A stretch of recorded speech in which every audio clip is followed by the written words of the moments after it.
Hi, sewing friends. Two things today.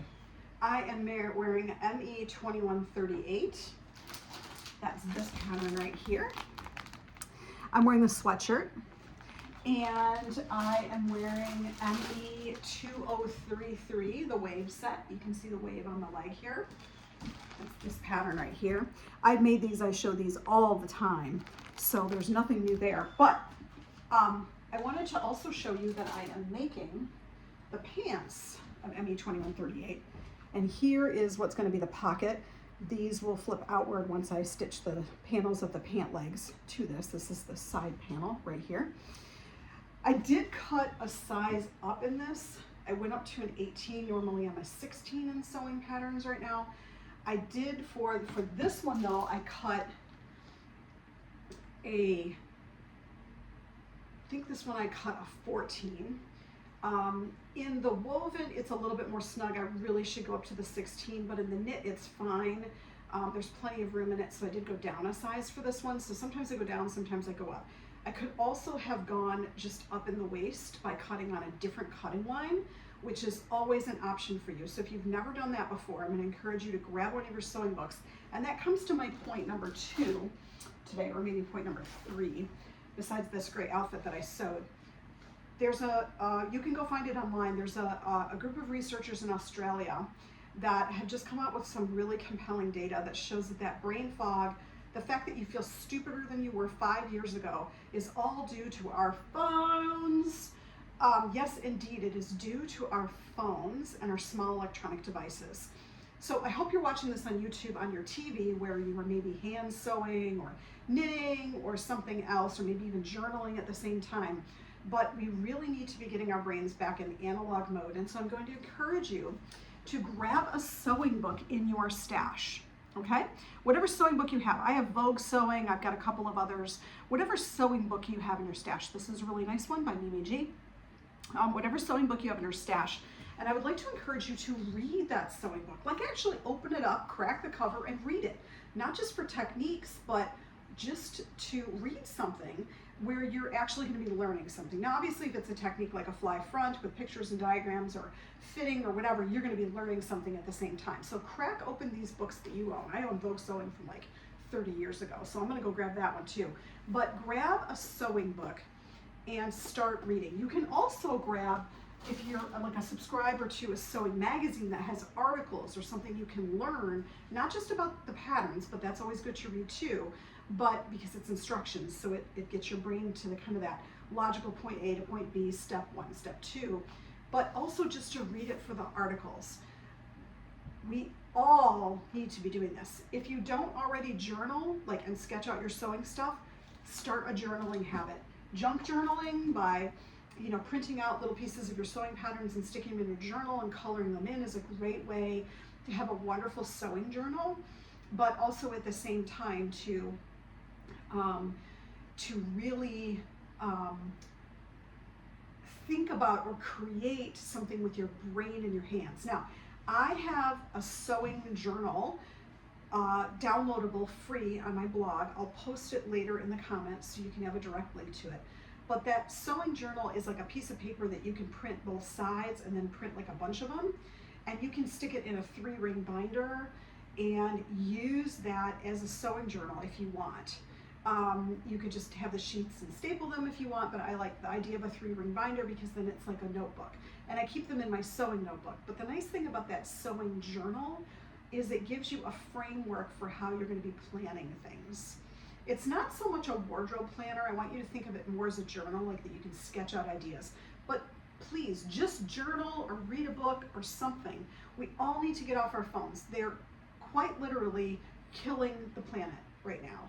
All of this stuff that we're consuming and seeing and watching has been fomented by big tech to make us hate each other, make us fearful of each other, to stoke the fires of hatred that's lasted for thousands of years and nobody even really knows why anymore, why we hate each other. Let's just stop. We need to find community, we need to find comfort, we need to find a place where we can be together. If you're not part of a sewing group locally, try to find one or start one. If you're not part of one, if you don't have anything locally, go online, find your community, but try to connect with people in person if at all possible, and read stuff.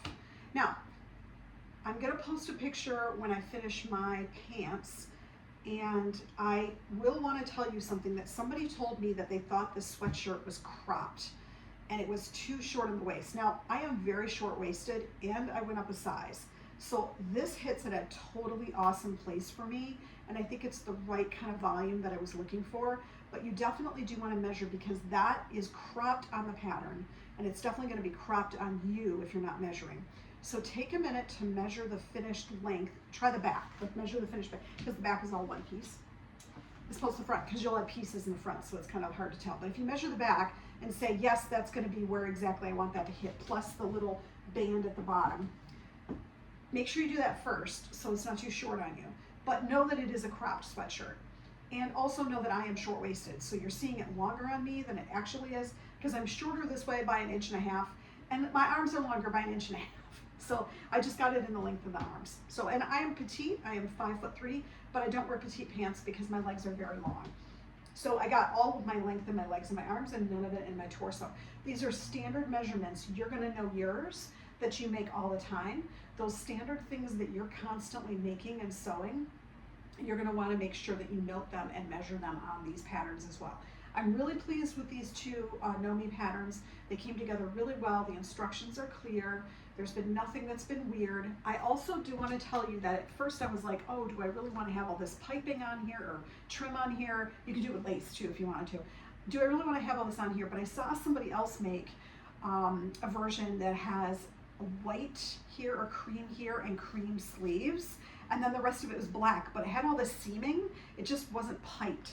So that's another really great way to use this for color blocking, which is also really fun. And even the side panel, like, wouldn't this be an awesome like contrast side panel here? Not just the piping, but have the actual panel be a different color. So that's another really great way to personalize this pattern. And I intend to make this quite a lot because I really like the fit so far. It's come together really well. I'm excited. I know I'm gonna like these pants. They're wide leg, elastic waist. What's not to love? Seriously. So that's my take. So these two patterns are well worth your time to sew and sew again. I've made these pants 3 times already. 3 times? 2 times. I have a third one waiting to cut out. I've made these a couple of years ago, and I wear these all the time. If you guys follow my channel, all you know that I'm wearing these all the time. If you follow me on Instagram, you know that I'm wearing these all the time. It just, these pants fit and feel great. Yes, they're barrel leg. It is trendy right now, but you know what? I've lived through a lot of trends. I'm in my 50s, late 50s. I'm in my 50s, and the trends have come and gone and come and gone and come and gone again. I've worn skinny jeans 3 times in my life. I've worn boot cut jeans 2, 3 times in my life. I've worn wide leg pants my whole life, except for the 80s. We didn't wear wide leg pants back then. We wore like something like this, but not barrel. Barrels, this is the first time that the barrel legs have really been out that we've ever really seen. And you know what? I'm sticking with them because I can sew. They are super comfortable. I love the shape. I have no problem wearing barrel leg pants 5 years from now, even when people tell me they're not trendy, because they're comfortable. Maybe I'll be a one-woman trend revitalizer, who knows? I live in a Midwest college town. Nobody's coming here to take style pics of me. But I can wear whatever I want. They're comfortable.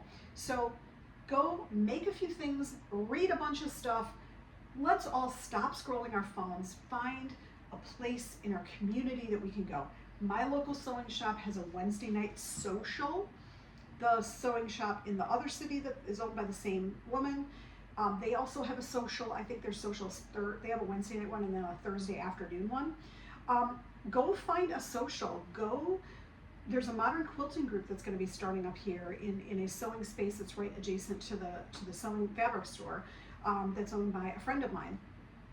Go to those things. Now, I didn't have a chance to do it last night. I'm still caring for my dog right now, and but next week, starting next week, I'm going to be back at the social, and I'm going to just bring a project, a hand sewing project, a machine sewing project. I'm going to sew 2 seams. That's all I really have to commit to every day is just 2 seams. Just sew 2 seams. You'll make progress every day. So my 2 seams today are going to be sewing this trim on both pant legs, and then tomorrow's 2 seams will be sewing the pant legs to this. So I might actually have a finished pair of pants on the weekend, which I'm super excited about. It'll go with my nice outfit that I have on here. But but at the same time, I've already broken the outfit up and I really love it. So there you go. Read something, sew something, watch some more sewing videos, but not on your phone. You can watch them on your TV.